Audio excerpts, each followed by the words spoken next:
মাওলা আলী যখন জন্মগ্রহণ করলেন, কোথায় জন্মগ্রহণ করলেন? হাদিসের ভাষায় স্পষ্ট বর্ণনা এসেছে, মাওলা আলী দুনিয়ার অন্য সাধারণ কোনো বান্দাদের মতো নয়। মাওলা আলী যেখানে জন্মগ্রহণ করেছেন সেটা ছিল কাবা শরীফের ভিতরে। জোরে বলেন সুবহানাল্লাহ। সেইখান থেকে মাওলা আলী যখন, কত নবীর মহব্বত, কত নবীর ভালোবাসা, জন্মর সূচনা লগ্নের পর থেকেই মাওলা আলী চোখ খুলে না, মাওলা আলীর জবান দিয়ে কথা আসে না। এবার মাওলা আলী যখন কথাও বলে না, কান্নাকাটি করে না, চোখও খুলে না, ভাবতে লাগলেন, হাই রে, মনে হয় আমার সন্তান মনে হয় বোবা হয়ে এসেছে, আমার সন্তান মনে হয় আর কখনো চোখ খুলবে না। এবার আমার নবীর সামনে যখন মাওলা আলী রাদিয়াল্লাহু তাআলা আনহুকে মাসুম অবস্থায় নেওয়া হলো, এবার আমার নবীর চেহারা মোবারকের দিকে তাকায়া ফেল ফেল করে তাকায় রয়েছে। চিৎকার বলবেন সুবহানাল্লাহ। আর জবান দিয়ে কথা আসে না।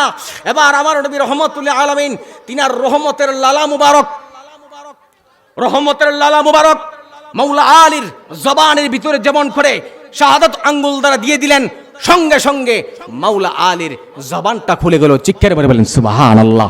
তিনি যখন রিওয়ায়াতে আসছে, আমার নবী রহমতুল্লাহ আলামিন এমন করে বললেন যে তখন তিনি তাকান নাই যে জন্ম হওয়ার পর পৃথিবীর কাউকে দেখতে চাই নাই, আমার নবীকে দেখতে চায়।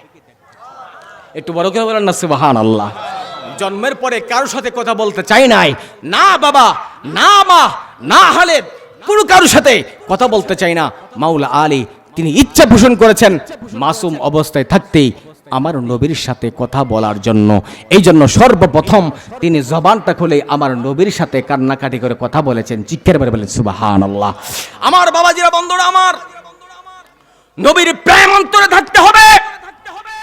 নবীর ভালোবাসা যদি আপনার অন্তরে না থাকবে, আলা লা ঈমানা লিমান লা মুহাব্বাতা লাহু, আলা লা ঈমানা লিমান লা মুহাব্বাতা লাহু, যার কলবে, যার হৃদয়ে, যার অন্তরে হুব্বে মুস্তাফা নাই, রাসূলের মহব্বত নাই, সে বড় মুফতি হোক, সে বড় মুহাদ্দিস হোক, সে বড় প্রেসিডেন্ট হোক, সেই বড় এমপি হোক, সে বড় মন্ত্রী হোক, সে বড় আলেম হোক, মুহাদ্দিস হোক, কোনো কিছুই লাভ হবে না যদি নবীর মহব্বত অন্তরে না থাকে। কথা বলেন ঠিক কিনা? রাসূল বলছেন, যার ভিতরে আমি মুস্তাফার ভালোবাসা নাই, যার ভিতরে আমি নবীজির প্রেম নাই, তার ভিতরে ঈমান নাই। চিৎকার মেরে কি আল্লাহু আকবার বলা যাবে না? আমার নবীজিকে সাহাবীরা এত ভালোবাসছেন, আমার নবীজিকে সাহাবীরা এত মহব্বত করছেন। ওমর ফারুক রাদিয়াল্লাহু তাআলা আনহু আমার নবীকে কতল করার জন্য আসছে, কিন্তু আমার নবীজির চেহারা মোবারক দেখে ওমর ফারুকের হাত থেকে হঠাৎ থরথর করে তলোয়ারটা পড়ে গেল মাটির মধ্যে। চিৎকার করে বলেন সুবহানাল্লাহ। নবীর চেহারা মোবারক এত সুন্দর, আমার নবীজির বদন মোবারক এত সুন্দর, রহমতের চেহারা, আমার নবীর বদন মোবারক, আমার নবীজির দৃষ্টিটা এমন ভাবে দিত, কাফেররা আমার নবীজির চেহারা মোবারক দেখলে মুসলমান হয়ে যাইত। আর জোরে বলেন না সুবহানাল্লাহ। কেন আমার নবীর সম্মান কম না বেশি?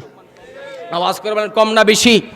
আমার আল্লাহ কই ইয়া আইয়ুহাল মুজাম্মিলু, আমার আল্লাহ কই ইয়া আইয়ুহাল মুদ্দাসসিরু, আমার আল্লাহ কই ইয়াসিন, আমার আল্লাহ কই তাহা।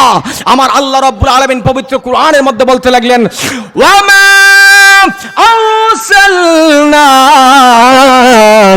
ইল্লা রাহমাতাল লিল আলামিন। 'Alamin.